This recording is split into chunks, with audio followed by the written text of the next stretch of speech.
What I hope to accomplish with this story, if nothing else, is to inspire people who maybe don't feel that exceptional.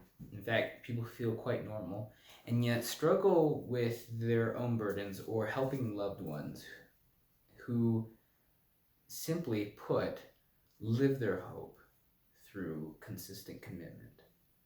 So, to kind of help you understand the story, you got to understand my family. So, I come from Utah. My dad's from Utah, and his ancestors go back to the pioneers. My mom, on the other hand, is from Bogota, Colombia, which is in South America.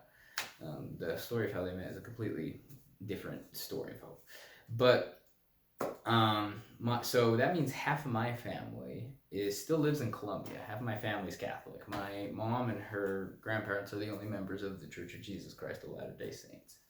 That includes my Tia Silvia and Prima Pili. So Tia Silvia had visited us here in the U.S. a couple times, twice, but I never met my cousin Pili. My mom had told me all about her. So think of like a 2020 resolution you made. Maybe it was to lose weight. Maybe it was to pick up a couple more classes, to finish your degree a little faster, take a little longer to finish your degree, to chill out, to not overthink things, anything. Well, for Pili, I imagine it would have been something like this. I just want to walk on my own. I just want to hold a conversation with someone today, this day. And that's because for the past 40 years, my cousin Pili has suffered horrible handicaps that she sustained from her teenage bulimia. Pili was overweight as a child, and and unfortunately, like most overweight children, she was made fun of. And my mom told me that for a while, Pili tried to deal with it in a lot of different ways. It's like the story from the family was that Pili was always trying something new, some new diet fad, until unfortunately she resorted to bulimia. Pili already had this chronic condition, and it was exacerbated by her bulimia. Her sister has the same exact condition, but her sister today is perfectly fine. It was able to be taken care of with proper medical attention. Pili, because of the bulimia, deteriorated much quicker. Today, when you meet Pili, what you would think at first is an 80-year-old woman. She certainly doesn't look like my Tia Silvia's daughter. She looks more like her mother or her grandmother. Pili, despite this, is an angel, and everyone in the family loves her. She's sweet and she is kind, and she says so much with just a look, just a glance, just being there. My Tia Silvia, since Pili's condition began to deteriorate and then got much worse, has ceaselessly taken care of her. Once again, I'm talking about consistent commitment. This isn't some great grand story with this. This isn't going to have a huge like miracle finish. This is a story about the dirt in life. This is a story about commitment.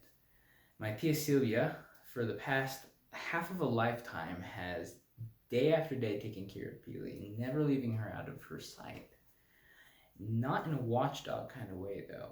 Other people, when they'd see Pili, they would try to put an arm around her and like help her move around or like kind of speed her up because she walks really slowly if she can walk at all. Tia Silvia, on the other hand, insists that Pili have her independence. She constantly devotes her incredible energy, because that is my Tia Silvia, just this ball of incredible energy, of old people energy.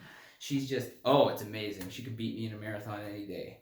And she devotes every second of it to Pili, even though she has carried Pili's burden for half of her life. You wouldn't guess it. She constantly smiles. She constantly is upbeat and hopeful about things. Like one time, like when we were at their house in Colombia, Pili was gonna go down the stairs, and everybody thought, "How are you gonna do that?" Well, Tia Silvia said, "I'll show you." She put one of Pili's arms around her shoulder, and she had Pili lean on the railing of the stairs, and she ran down the stairs as quick as she could. This 80-year-old woman and her daughter, who looks like she's 200. And it was like, it freaked us out. We thought they're gonna fall down the ground and break a couple bones. Instead, Pili was smiling, and Tia Silvia was laughing. And it's because Tia Silvia knows there's more to life than just surviving. She wants her daughter Pili to feel just a little bit normal. That's all she wants. It's so weird because we want to be different. We want to stand out. Pili just wants to be a little bit normal, to be able to walk, to be able to go down the stairs. And my Tia Silvia has shown me that long suffering isn't just dealing with grit and dirt. Commitment and consistency isn't just about going through the same routine every day. But her faith in Christ, she's Catholic, her faith in Christ has sustained in her a perfect brightness of hope that things will get better. And until then, it's her job to help her daughter be as happy as she can be. Because of my Tia Silvia and because of Christ, I know that long suffering need not be lived with a frown.